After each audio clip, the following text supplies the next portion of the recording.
The next question which has come is, why do we get angry and how to manage anger? Many of us actually even have the thought that anger in itself is bad, whereas it is not so. The therapeutic technique which I have learned, which is known as REBT, that is rational emotive behavior therapy, it is also called as the grandfather of REBT is said to be the grandfather of CBT. So basically CBT is born out of REBT. So rational emotive behavior therapy has very beautifully talked about emotions, which emotions are appropriate and which emotions are inappropriate emotions. Now, you might be thinking, how do you actually come to know whether it's appropriate or inappropriate emotions? Again, the answer is, if the consequence within you as a feeling or as a thought is disturbing. For example, if you're depressed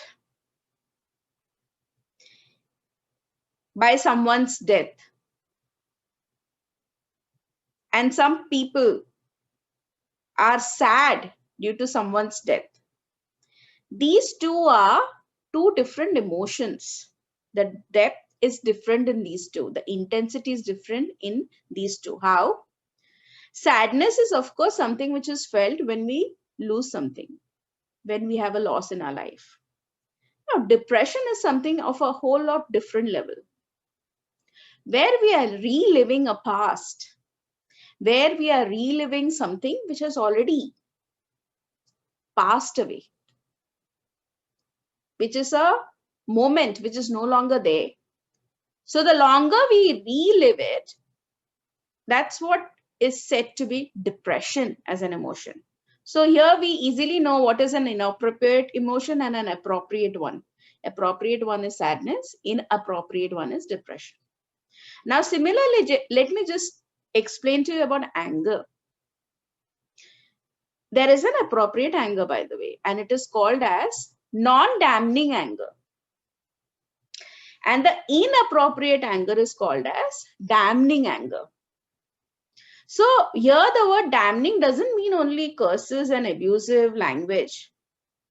Or non-damning doesn't mean that the person is using all beautiful words, okay, and is angry still. No, it's not that simple definition.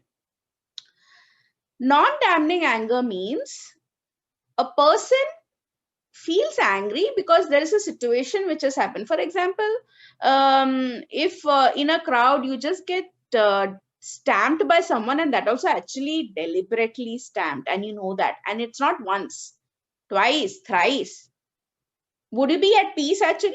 No, you will feel the anger in that moment. But what you do with that anger inside your body and in reaction on the outside, behaviorally, verbally, is what makes the anger inappropriate or not inappropriate. That is damning anger or non-damning anger.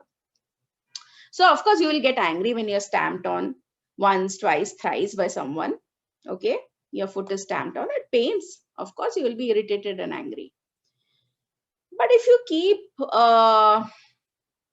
feeling a lot anger within yourself, your blood is boiling, you are raging inside, and you think about a lot of thoughts that I'm sure that person sees me as this person, she sees me or he sees me as a weak person. That is why that person had the daring to stamp me, not once, thrice. So our thought starts beginning in that.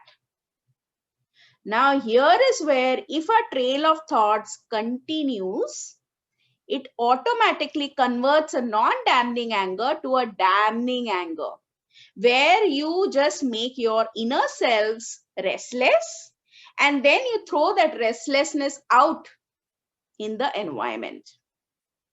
So anger in itself is not a problem, but when you are unable to control it within yourself and on the outside, that is when anger becomes a problem.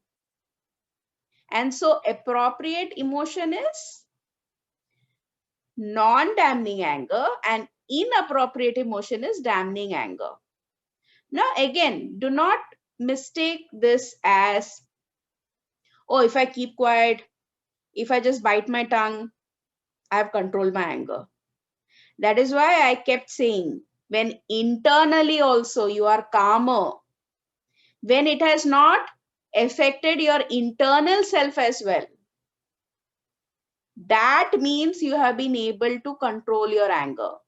If your thoughts are angry, if you are thinking in your mind, I feel like slapping that person, oh, if that person, I see him somewhere else, you see what I would have done, blah blah blah. If you keep thinking like this and you're not actually talking to the person anything, you're not showing anything to the person, that doesn't mean that you have controlled your anger.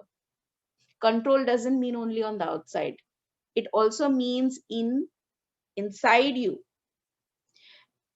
Inside you means, are you disturbing your bodily mechanisms and processes? Because even in a heightened rage, have you noticed your breathing? It's hot, it's fast. Have you noticed your heartbeats? Have you noticed the gritting of the teeth sometimes, which happens for certain people? Your palms and your body becomes so, I mean, you do something like this in a knuckle form, your body becomes so stiff. Sometimes your throat becomes choked because you want to say so many things, but you are not saying out of tolerating the person. Okay. So you are damaging your internal systems emotionally and physically. So how can that anger be tolerating but good? No. That anger is also called as damning anger, inappropriate emotion. So the way to actually control anger, it's not a simple technique as count from 1 to 10, which a lot of people have asked me as a therapist actually. So the way to manage anger, it's a deep technique. Firstly, you need to understand the root cause of anger. Okay. And anger is a consequence, it's not a problem in itself. So from what is the anger beginning from? What is the causation needs to be found in order to know why the result is anger. So for those who are going through a lot of anger issues, I would actually suggest them to take certain therapy or healing, take help from nearby people, your friends first. They might be having some good suggestions. And if they do not have, take a professional help. Because anger management, like depression and anxiety, is a deep rooted consequence and not a problem in itself. It becomes a problem in itself because of the habit pattern of repeating it. Thank you.